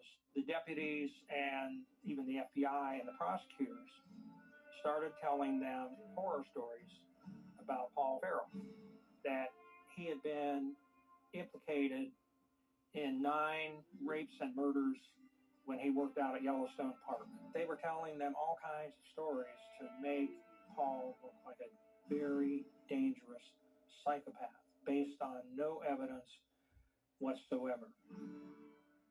Cathy Bernard testifies that on February 29th, 1988, she receives a phone call from Paul, who is in Pennsylvania. Paul started getting implicated, and eventually he became afraid, so he did some stupid things. And one thing he did was drive up into Pennsylvania and mail a letter to Cathy's mom, handwritten letter that just said, "Dear Mom, I'm okay. I just had to get away. Here's some money to help with everything." So he mailed it. And by that point, Paul was a very strong suspect. So when the mother got that letter, they tried to figure out who that call came from. And they got the phone records from the pay booth. At that time, in that small town, a call was made to Paul's girlfriend. So that did not look good at all. And I've seen this in a number of cases that people become very afraid when they realize they're a suspect, and sometimes do stupid things that actually digs them into a bigger hole. And that's what Paul did. Paul admits to making the call to Cathy Bernard, and the prosecution is ready to pounce. But could he have another reason for this suspicious behavior? At Consumer Cellular, we pride ourselves on getting you the exact same nationwide coverage as the leading carriers for up to half the cost. But don't worry, we've got a lot more than that going for us. Woo! Like this beautiful store in Arizona, for example. It's the perfect place for me to tell you a little bit more about our phones and how they can become your phones. You name it, we probably got it. We have the top smartphones from all the major companies. If it's state-of-the-art cameras you want with space-age metal housing, we got them. If you want a smartphone with lots of bells and whistles but won't break the bank, we've got that too. We even have flip phones like the Iris Flip. If you're someone that doesn't need all that mumbo jumbo and just wants something simple. And now, we even have watches. We do. No matter what device you choose, you'll be happy to know that if your data needs change, No problem. with our Smart Flex feature, you don't have to sweat it. Like say you're on a road trip out west and end up using a bunch of data. We can simply flex you up to the next data tier for as little as $5. Then, when you get home, you can flex right back down with no penalty. So you only pay for what you actually need. With Consumer Cellular, you get the exact same nationwide coverage as the leading carriers for up to half the cost. I know what you're thinking. What if I don't have one of these amazing stores in my town yet? Can I get these phones sent to me? Yes, you can. Will our award-winning customer service help me switch over or add a line for $15 to make my own family plan? Of course they will. Is it easy? Easy as pie. See that tower out there? It's a beauty. And there are thousands more like it, working hard for me and you, supplying 5G coverage to this beautiful nation of ours. We know how important coverage is. That's why we offer a risk-free guarantee. If you're not satisfied within 30 days of activation, you can pay nothing. Oh, look. New customers save $50 when you sign up today. Call 800-311-5340. Find us in Target or visit consumercellular.com to switch today. She knows what she's talking about. Pick up the phone. I need a car. I really need a car. So I'm going to check out drivetime.com. Drive Time makes it super easy to get approved online. Wait for it. Crystal is approved. Approved. That's me. Drive Time told me my down payment and my monthly payment before I actually stepped foot inside a dealership. No one tells you that on the website. They don't haggle with you. You know, this is really on your own terms. That's pretty affordable. Nice and easy. Drive Time. Looking for affordable and stylish kids shoes? Head to fabkids.com. I love the fact that they have the color block pastel details, have easy on and off straps. These are so cute. Plus, major bonus, the glitter does not come off. These are so fun. I love the all over black and white dino print. Plus, they light up. My daughter went crazy when she saw these. The quality for the price is amazing. Get shoes from just $5 plus free shipping on orders over $10 only at fabkids.com. Insurify can help you save up to $852 a year on car insurance. Answer a few questions and get fast, affordable quotes from top companies. Compare and switch to a plan that saves you money without sacrificing coverage. Visit Insurify.com and start saving today. On February 17th, 1988, in the small community of Gorman, Maryland, one of its citizens, Cathy Ford, is missing. The car Cathy Ford is last seen driving is found burnt 100 yards from Paul Farrell's trailer. Paul Farrell is being charged with kidnapping, second-degree murder, and third-degree arson. The State versus Farrell trial is underway. The prosecution has provided the jury with two key pieces of evidence. The first are the phone calls Paul Farrell makes to young women, luring them into a remote location or asking them to read a sexual passage from a book.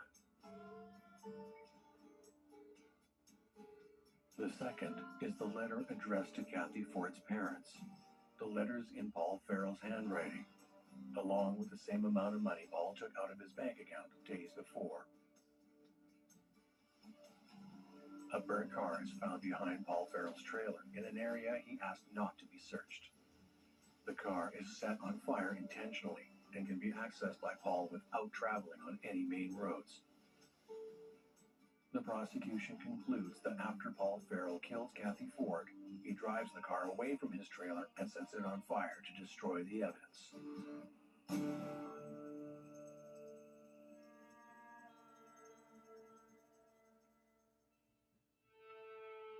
From what I could tell and what many people told me about Paul, and I think a psychological evaluation even showed this, that Paul has very low mechanical aptitude. They said he was a mechanical klutz. You know, he barely knew how to open a car hood, let alone figure out what to do inside. That's what I was told by a lot of people. They said if Paul had tried to set fire to that Bronco, he would have burned himself up with it. He was just such a klutz. Paul Farrell admits asking to stop the search where the car is located is a mistake. He says he is trying to stop the discovery of the car. He knows that it would look very incriminating if it is found in his backyard. The prosecution provides the jury with evidence found in Paul Farrell's trailer. The police also find a cigarette butt and a watch. The cigarette butt is from the brand that Cathy Ford smokes. The watch is hers too. The blood test in this case came back inconclusive, which isn't a huge deal because when they can present evidence that there was blood alongside the other evidence, even if there's no conclusive evidence that that blood belonged to Cathy Ford, it may still be enough to persuade a jury. If you're the defense, however, you definitely want this evidence to be excluded because you want as little evidence as possible. In this case, the judge determined that the blood was admissible evidence. They didn't have Cathy Ford's blood type, so it was all speculation to begin with, let alone any genetic evidence of her blood or anything. A neighbor testifies that between 1 and 2 p.m., she hears terrifying screams and a gunshot coming from Paul Farrell's trailer. The next day, she witnesses Paul Farrell taking carpet out of his trailer. She asks why he is replacing the carpet. Paul responds that it's because of a dark stain and animal odor. Both Kathy Bernard and Paul's landlord were inside his trailer prior to February 18th. Neither of them noticed any dark stains or animal odor.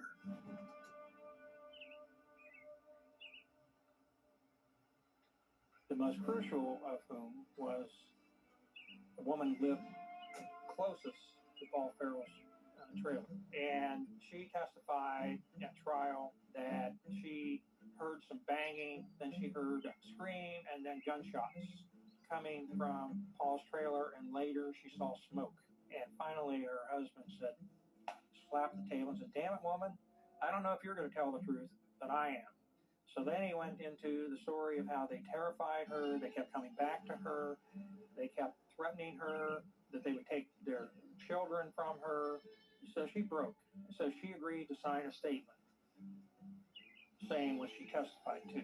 But she immediately tried to take it back. And they told her, "You can't take it back. If you don't say this at trial, we're going to charge you with perjury. And we'll take away your kids." The prosecution presents body language analysis before and after he completes a polygraph test.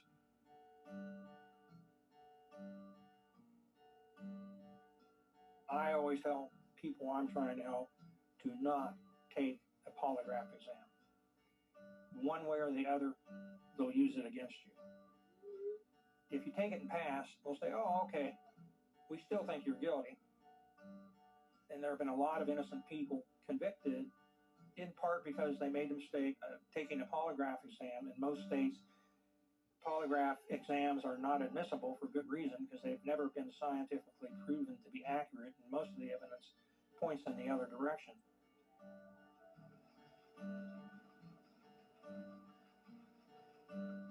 The analyst states that he reads Paul Farrell 2 scenarios in which Paul meets with Cathy Ford. In the first, their meeting is pleasant and peaceful. In the second, Paul acts aggressive and violent, saying that while he reads the second scenario, Paul is nodding, understanding this to be an admission of guilt. Paul's shown to be nodding, and that can actually be interpreted a number of ways, and not necessarily as an admission of guilt. For example, it could just be Paul indicating that he understands the question that he's being asked. This FBI agent, what he testified about specifically was Paul Farrell's body language. And this was supposedly, according to the attorneys, the first time in America that body language was allowed as expert testimony. Most often, in order to obtain a conviction for murder, officers or investigators need to provide a body, a victim. But a jury can still reach a conclusion that a person is guilty of a homicide in the absence of that evidence. Cathy Ford's body is still not found. Could be no body because she's alive. That's a extreme long shot. If Paul is telling the truth about Cathy calling him in a panic and already being depressed and thinking about she wanted to be someplace else. There is a phenomenon called the fugue state. The fugue state is when a person, particularly at a time of stress, goes into a panic and disappears. And sometimes they come back within a few days, sometimes a few weeks, sometimes never. They set up a new identity and just disappear. Whether she would do that, I don't know, but her letters certainly show she was a very, very unhappy person. She felt trapped by Darwin Moon. According to a lot of people, it was a violent, abusive relationship. She expressed a lot of desire to get out of it, but she was afraid. She felt trapped by her parents' restaurant, which she was expected to work in. She was trapped in this remote, depressing area. And so there were reasons for her to disappear. In December of 1989, Cathy Ford is allegedly seen alive. A couple from Gorman are passing through Nashville when they think they see Cathy Ford entering a restaurant, dressed as a waitress. The couple say that Cathy met their glance and when doing so immediately ran to the back of the restaurant. Yeah, is it one of those one-offs where people say that you always have a twin and they found that twin? Or is it where she just never wanted to be found and that's why she's gone missing? Them feeling they wanted to find her and then your mind can play tricks on you saying, you know what, I think that was her. It looked like her. But it was never proven to be her. Richard and Rosalie Ford are both skeptical that Cathy is alive. They believe that she will contact them if she is. If you're on the fence about getting your degree here at SNHU, you can do it. All it takes is one simple step that can change your life forever. Start your future today at snhu.edu. Hey, how goes it? Well, I'm getting a new car. Yeah, I've been contemplating the same.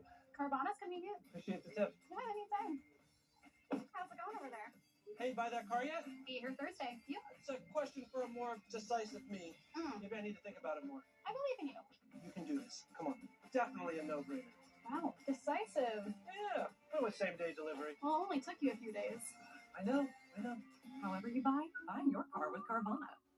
I had lost about 50 pounds and kind of stalled. And then a friend had said, you ought to look at Weight Watchers Clinic. The combination of Weight Watchers and weight loss medication has changed my life. It's a different body, a different world. You know what I love about Quick Hit Slots? It's the mobile slots game that gives you those authentic Vegas thrills. And it's free to play. You just can't beat it. That moment just before the big win. Quick Hit Slots has all the games you know and love. And best of all, the jackpot. Find out why millions are playing it. Download Quick Hit Slots for free and get a 6 million coin bonus. Make every day a winning day. They are some of the hottest videos on social media. Those videos claiming to instantly get rid of bags under your eyes. Annette Figueroa is here to tell us why she says this one is for real. This one is for real. And what it does is it tightens and lifts the appearance of bags underneath your eyes. And not only does it work on the bags, it works on the appearance of crow's feet, fine lines, and wrinkles. Try it today for only $14.95 plus get free shipping. Visit plexidermtrial.com or call the number on your screen. I have bad bunions. Wish they'd disappear. Sup, future me. And no bunions. How?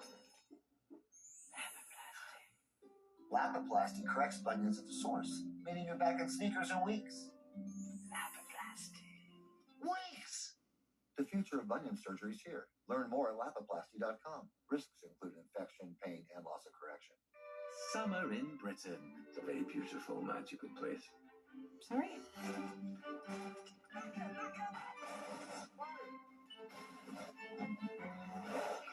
Glorious weather. What's the extent of the flooding? Historical landmarks. If you want to get rid of a body, you don't leave it in a tourist attraction in the middle of summer. And friendly people. I'm sorry, that's ridiculous. Stream the best of British crime drama on BritBox. One slip up. Expose their deadly secrets. Investigate the key downfalls. The stupid things that this man did. Of the most ruthless criminals. A killer's mistake. Next on True Crime Network. If Cathy Ford is alive, what motive could there be to leave Gorman and not contact her family? Maybe this is just her ticket out of the small town. Then again, she always says she wants to do bigger and better things. Paul Farrell is found guilty of kidnapping, third-degree arson, and second-degree murder. He is sentenced to life imprisonment with mercy.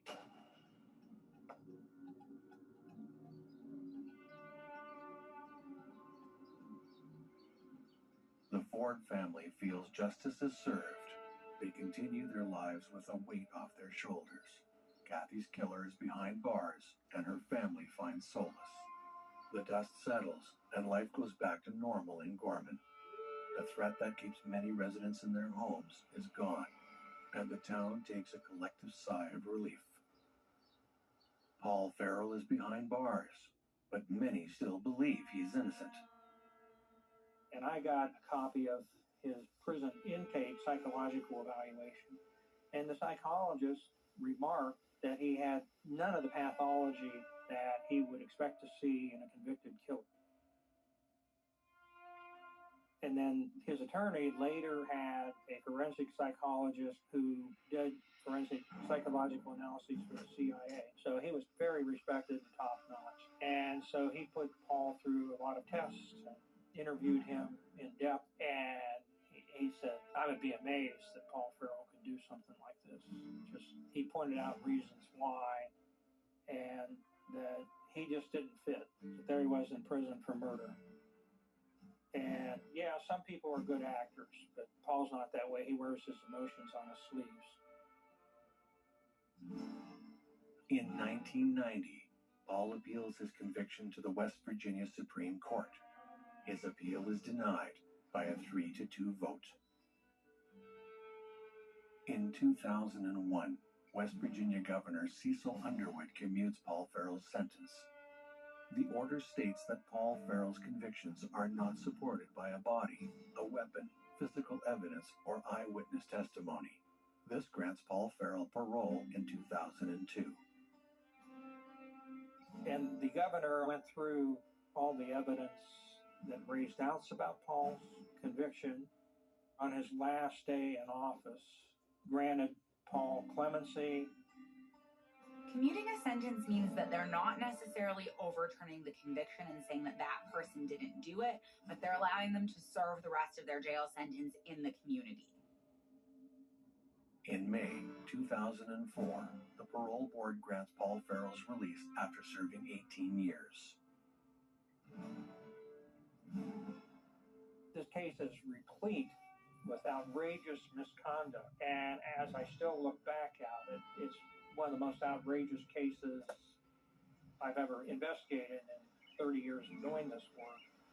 Nothing like this. The character assassination, feeding the rumor mill, distorting the evidence, ignoring evidence pointing in other directions.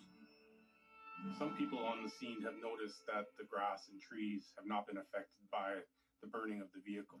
And that's led to speculation that perhaps it was burnt somewhere else and somehow transported to this location. They had no evidence against Paul. Nothing was found that linked Cathy Ford to his trailer. No fingerprints. The blood testimony was bogus. There was no gun, no gunshot residue, nothing. Originally, when he got out, the case was still very notorious. He had time building himself back into society. Paul currently resides in Gorman and maintains his innocence. Cathy Ford's body has still not been found. This summer, we're in a race against time as temperatures rise. Abused and neglected animals across the country are suffering right now in the unbearable, scorching heat. They're thirsty and panting, chained outside with no water, and many are desperately trying to hang on for just one more day. Extreme heat can have a major impact on animals, and we see that all the time. You know, without shade, to be without shelter, without adequate water, and basically just left out there dealing with the baking sun all day. Will you come forward to help save an animal in distress today? Visit joinaspca.org, call this toll-free number, or scan the code on your screen to be counted for this life-saving appeal. Donate now, and with your gift of just $19 a month, you can help save an animal's life this summer. Go online, call, or scan now. It's just 63 cents a day. We will put your gift to work right away, rescuing animals who might not survive if we don't get to them soon. But the situation is urgent, and tomorrow could be too late for an animal who is suffering in the sweltering heat right now. In my mind, 1 more hour is not acceptable. These animals have suffered enough. This is no way for any animal to live, and it's heartbreaking to imagine what they are going through. They're desperately trying to hang on, but time is running out. Your support is the help they need right now. Don't wait. These animals have been dealing with that environment and probably much worse for a long time. So visit our website, call this number, or scan the code on your screen, and donate just $19 a month. Do it in the next 10 minutes, and we'll send you this free welcome kit, including our limited edition Animal Champion t-shirt. We cannot put an end to this type of animal cruelty without the generous support of the ASPCA donors. If there ever was a time, this is it. So if you sign up in the next 10 minutes, we'll send you this free welcome kit, including this beautiful t-shirt, for taking action right away to save an animal's life this summer.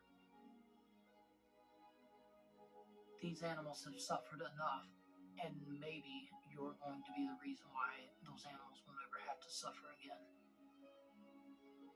We're in a race against time to reach vulnerable animals who are barely hanging on. Help rescue an animal today. Go online, call, or scan right now. The issue of animal cruelty and animal suffering across this country is an enormous issue. It's easy sometimes to kind of disassociate with something that's not right in front of you. Our commercials are showing footage, and it's often a softened version of what is actually occurring in these situations. We see dogs carrying chains heavier than their own body weight. And this is how this dog lives its entire life. Basically a circle. This is its whole existence.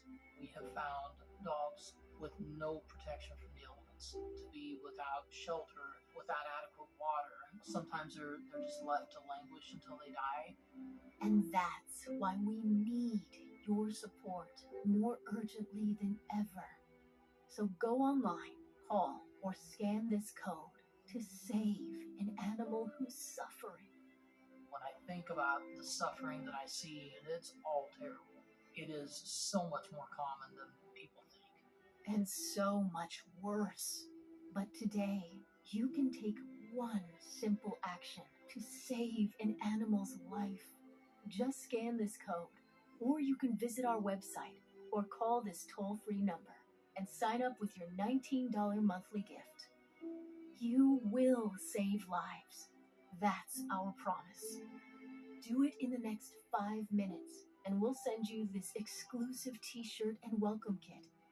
If you are there in person and you see what we're seeing and you hear the cries and the whimpering and you feel the fear, I think most people would be as outraged as I am. Please hear their cries. Listen to your heart and help them. Go online, call, or scan now.